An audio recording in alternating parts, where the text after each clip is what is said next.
Hello guys, स्वागत है आपका राज हॉरर स्टोरी।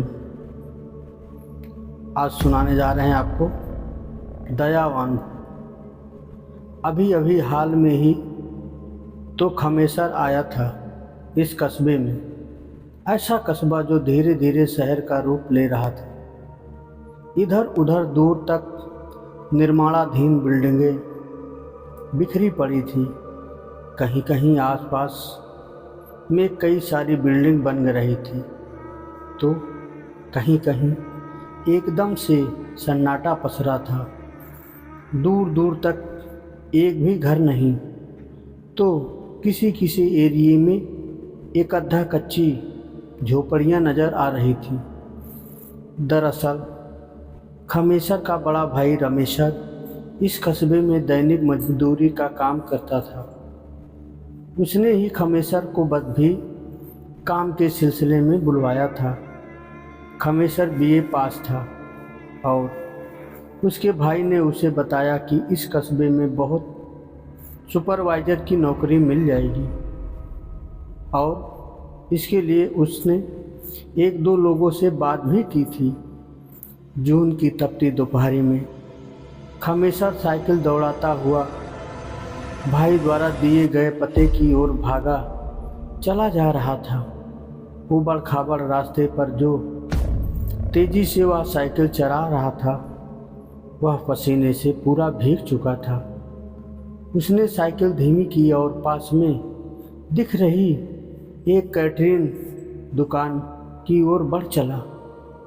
कैटरिंग दुकान पर पहुंचकर उसने दुकानदार को कागज पर लिखा पता दिखाया और दुकानदार के बताए हुए कच्चे रास्ते पर फिर आगे से बढ़ने लगा।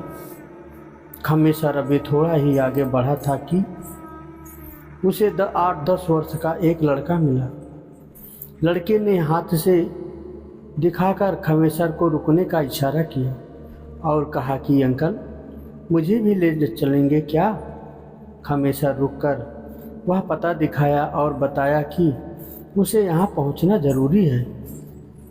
फिर उस लड़के ने कहा कि हाँ, यह पता उसे पता है और उसे भी उधर ही जाना है। फिर क्या था, खमेसर ने उस लड़के को साइकिल पर आगे ही बैठा लिया और उससे कुछ बातें करते हुए आगे बढ़ने लगा। लगभग 5-7 मिनट के बाद लड़के ने खमेसर को एक बन रही बिल्डिंग की तरफ इशारा करते हुए बताया कि यह वही बिल्डिंग है जिसका पता आप पूछ रहे हैं। फिर लड़के ने कहा कि अंकल, पहले आप अपना काम कर लें, फिर मेरा घर थोड़ा और आगे है, वहाँ मुझे छोड़ देना। खमेसर ने हामी भर दी और अपनी साइकिल को उस बन रही बिल्डिंग की तरफ मोड़ दी। बिल्डिंग के पास पहुँचते ही उसे एक आदमी मिल गया जो शायद वॉचमैन था। खमेसर ने उस व्यक्ति को वह कागज़ दिखाया और पूछा कि यह पता यही का है ना? वॉचमैन ने हाँ करके पूछा कि आपको किससे मिलना है? इस पर खमेसर ने वॉचमैन से कहा कि मिस्त्री जी से। वॉचमैन ने कहा कि मिस्त्री जी तो यहीं थे पर अभी निकल गए, अब वो 1 घंटे के बाद ही मिलेंगे। कोई बात नहीं, मैंने फिर 1 घंटे में आ जाऊंगा। जब मिस्त्री जी आ जाएं तो आप बता दीजिए कि रमेशर का छोटा भाई खमेसर आया था। मैं ज़रा इस बच्चे को इसके घर पर छोड़कर आता हूँ। वॉचमैन ने पूछा कि किस बच्चे को? इस पर खमेसर ने उस 8-10 वर्षीय बच्चे की तरफ इशारा करते हुए कहा कि इसे वॉचमैन को थोड़ा अजीब लगा, क्योंकि उसे कोई बच्चा दिखाई नहीं दे रहा था, पर उसने बात को टालने के लिए कह दिया कि ठीक है, जाओ, पर 1 घंटे तक आ जाना, क्योंकि मिस्त्री जी के आने के 2-3 घंटे बाद फिर यहाँ से निकल जाएंगे। खमेसर हामी भरते हुए साइकिल मोड़ने लगा। अभी भी वॉचमैन मुँह सिकोड़ते हुए खमेसर को देखे जा रहा था। खमेसर बच्चे के बताए हुए रास्ते पर फिर से साइकिल दौड़ाने लगा। लगभग 20-25 मिनट साइकिल दौड़ाने के बाद वह एक सुनसान इलाके में पहुंचा। इस इलाके की ज़मीन पूरी तरह से उबड़ खाबड़ और जंगली थी। जगह जगह झाड़ियाँ आदि उगी हुई थी। कहीं कहीं कुछ छोटे बड़े गड्ढे भी थे। खमेसर ने कौतूहल से उस बच्चे से पूछा कि क्या तुम इस इलाके में रहते हो? बच्चे ने हाँ करते हुए कहा कि हाँ अंकल, मैं इसी इलाके में रहता हूँ। फिर सामने एक खंडर जैसी जगह की ओर इशारा करते हुए कहा कि अंकल, मैं यहीं रहता हूँ, आप मुझे यहीं छोड़ दीजिए, अब मैं चला जाऊँगा। खमेसर के दिमाग में तो मिस्त्री जी से मिलना था, कहीं देर ना हो जाए, यही सब बात चल रही थी।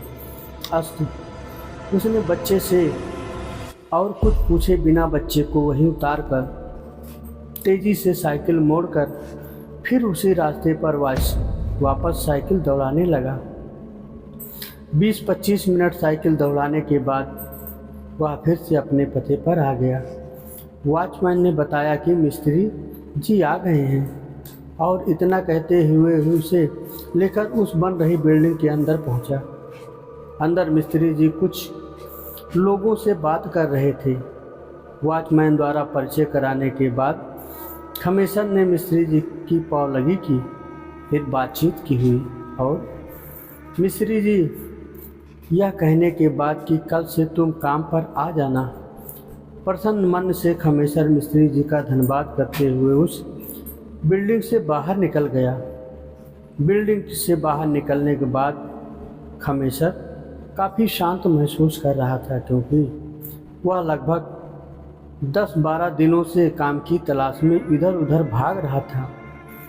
वह साइकिल के पास आकर स्टैंड पर से साइकिल उतारा और उसे डुगराते हुए आगे बढ़ने लगा। उसे अब थोड़ी भूख भी सता रही थी, क्योंकि लगभग 11-12 बजे का निकला था और अभी तक एक बूंद पानी भी नहीं पिया था। साइकिल डुगराते डुगराते वह फिर से उसी कैटरिंग दुकान के पास आ गया।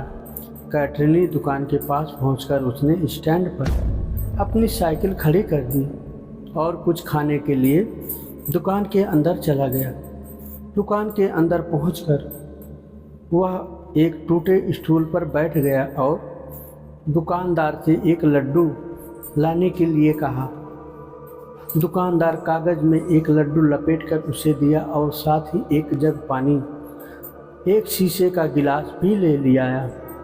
लड्डू खाते खाते अचानक खमेसर की नज़र दुकान में ही एक खंभे से कटी कांटी में लटकी एक फ़ोटो पर पड़ी, जिस पर फूलमाला चढ़ाया गया था। बच्चे की फ़ोटो और उस पर चढ़ी फूलमाला देखकर खमेसर धीरे से दुकानदार से पूछा कि यह आपका लड़का है क्या? दुकानदार ने उदास मन से हामी भरते हुए कहा कि हाँ बाबू, यह मेरा लड़का ही है। अभी इसकी उम्र भी क्या थी, दुनिया भी ठीक से नहीं देख पाया था, पर भगवान की मर्जी के आगे किसी की मर्जी नहीं चलती।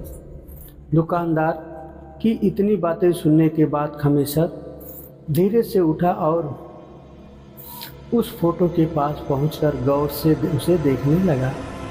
फोटो को गौर से देखने के बाद अचानक उसे याद आया कि उसके चेहरे पर घबराहट के साथ ही पसीना भी आ गया।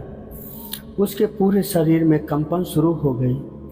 बिना कुछ बोले वह फिर से अपनी जगह पर बैठ गया। दुकानदार खमेसर के गिलास में चाय उड़ेलते हुए कहा, बाबू, सबको जाना है पर समय से जाना अच्छा लगता है।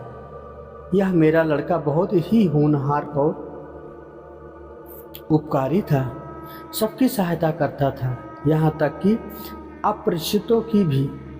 इस एरिया के लोग इसे बहुत ही चाहते थे।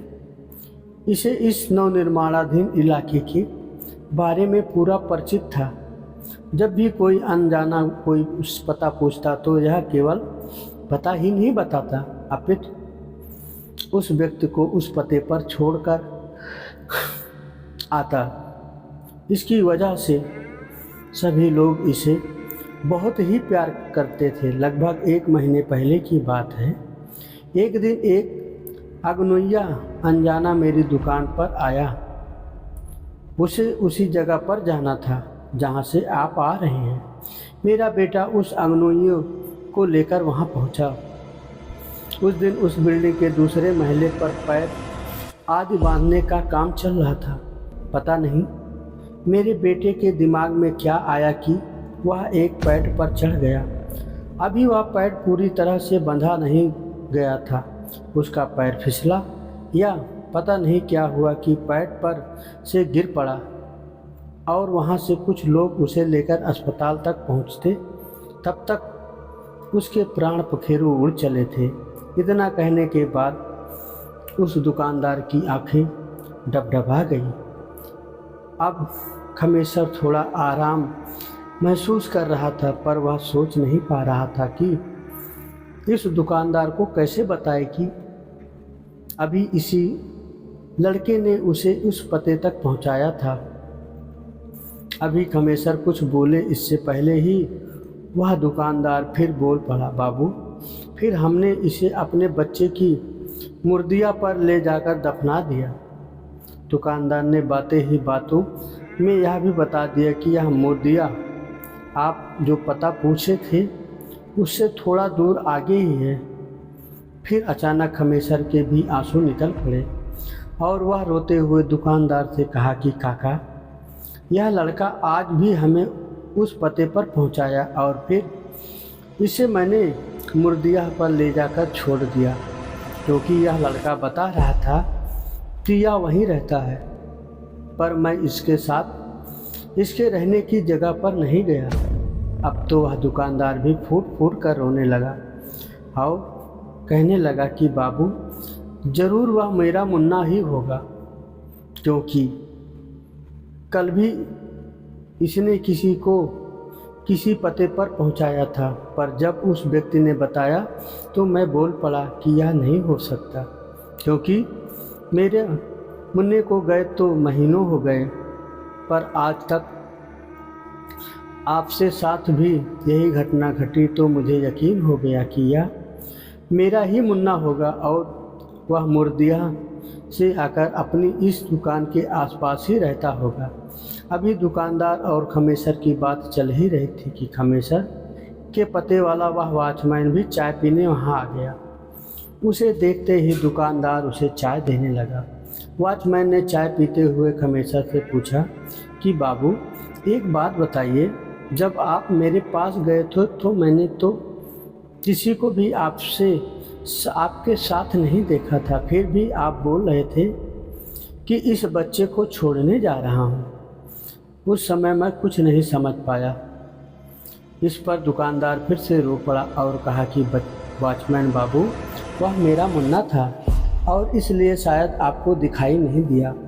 अब वॉचमैन को भी सारी बातें क्लियर हो गई थी, क्योंकि उसने पिछले 10-15-20 दिनों में कितने अपरिचितों को कहते सुना था कि बच्चे को छोड़कर आ रहा हूँ। कहानी कहानी होती है, या कहानी भी कहानी है, और वह भी पूरी तरह से काल्पनिक। इसे मनोरंजन के रूप में देखें, पर यह कहना कि आत्माएं होती हैं, यह बात तो मुझे हजम नहीं होती।